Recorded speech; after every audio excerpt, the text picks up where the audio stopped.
It is a perfectly normal part of development for toddlers, the mine stage. That toy, mine. The bike, mine. Those shoes that are too big for me and my brother wears every day, mine. One child development resource describes at this time, the time of toddlerhood, sharing is not a focus for them, as they are more concerned with their own desires. Mine. A normal stage of toddler development, but being human, a stage that is not isolated to our youngest years.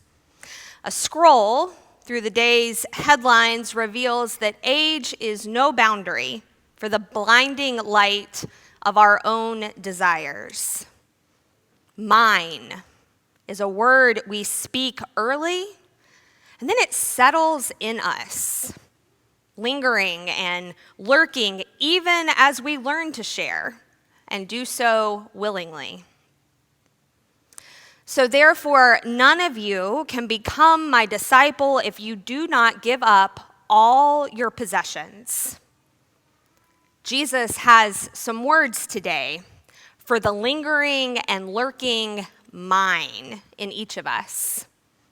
We cannot hold on to our possessions and follow Jesus.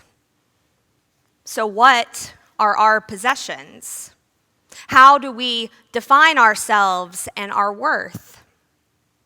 We might picture bank accounts, homes, cars, clothes, bags, perhaps jewelry, antiques, art, the latest Apple product. When we reflect on our possessions, our mind tends to gravitate to the tangible, those commodities which can be bought and sold and have value attached to them for that reason.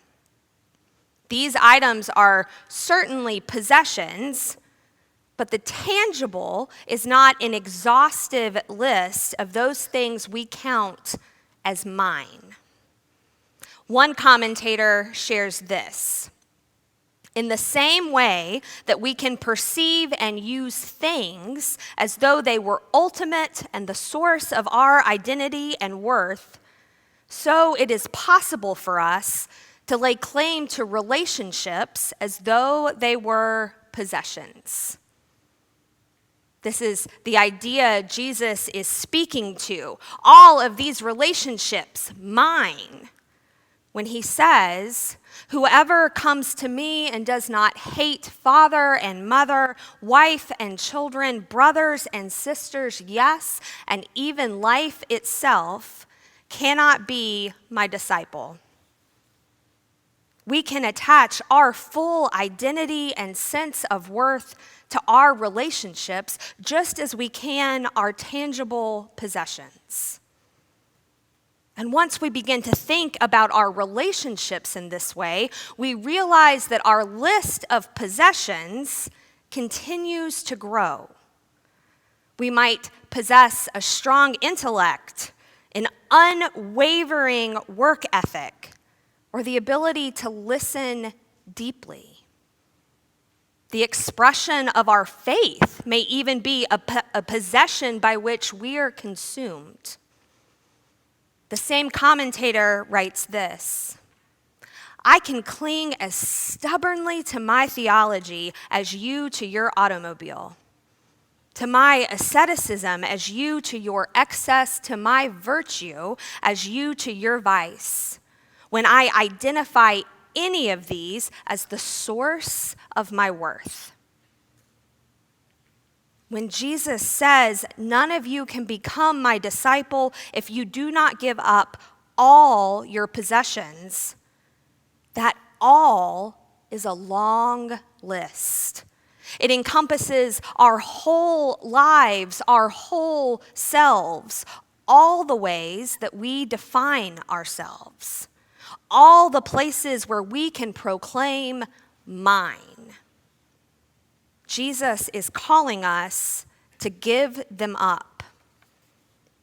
And the temptation here may be to picture those like St. Francis and St. Clare who renounced their worldly wealth and quite literally threw off the clothes on their back before then living lives of poverty and service within monastic communities.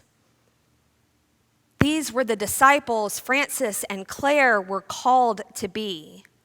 Their lives were one expression of discipleship, a saintly one. But Jesus' words today are not just for the St. Francis and St. Clare among us.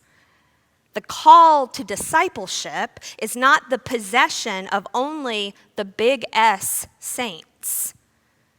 Jesus calls all of us. From Psalm 139 today, we hear, "Lord, you have searched me out and known me. You know my sitting down and my rising up. You discern my thoughts from afar. For you created my inmost parts. You knit me together in my mother's womb." God created and formed each of us. And in response, Jesus invites us to live our whole lives as an offering to God. This is the demand of discipleship, and it does come with a cost. It is profoundly countercultural to claim that nothing is ours to possess, that everything is God's. At the 8:15 service each week, as the offering is brought forward at communion, we say, "All things come of thee, O Lord, and of thine own have we given thee." Of thine own have we given thee. All of our possessions, our tangible ones, our relationships, our gifts and talents, our beliefs, are God's. We cannot love any one of them more than we love God who formed us in our mother's womb. We can love those things that bring us comfort, but not more than God. We can love the relationships that bring us joy, but not more than God. We can love those things about ourselves that make us who we are, but not more than God. Our love of God changes our connection to all of these things. That's what Paul is writing about in his letter to Philemon. The relationship between Onesimus and Philemon is changed because Onesimus, a slave, is now a child of God, just as his owner Philemon is a child of God, just as Paul is a child of God. Onesimus and Philemon are bound together not as slave and master, but as children of God, as beloved brothers. Their relationship has been transformed by following Jesus. Their shared freedom is in following Jesus. Now, Paul fell short of writing this explicitly, and that's often true of Paul.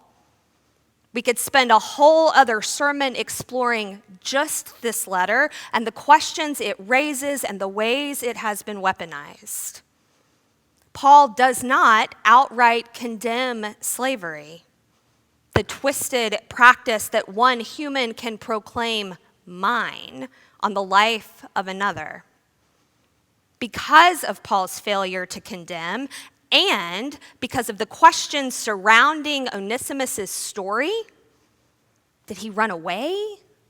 Did Paul send Onesimus to care for Paul in his imprisonment? Because of these questions and Paul's failure to condemn, many pro-slavery Christians and ordained leaders in the church used this very letter to defend the continued enslavement of people in this country. Paul fell short of writing or perhaps even imagining a Rome where 30% of the population was not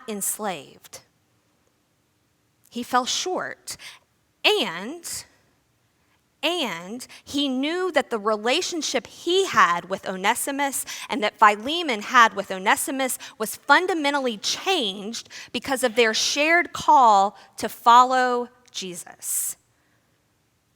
Paul hated what their relationship had been before, and he wrote to say so. Today, Jesus calls us to count the cost, to discern the path of discipleship as we would the building of a tower or going to battle. Do we understand what we have to give up?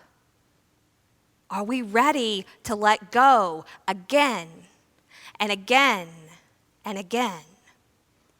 No possessions.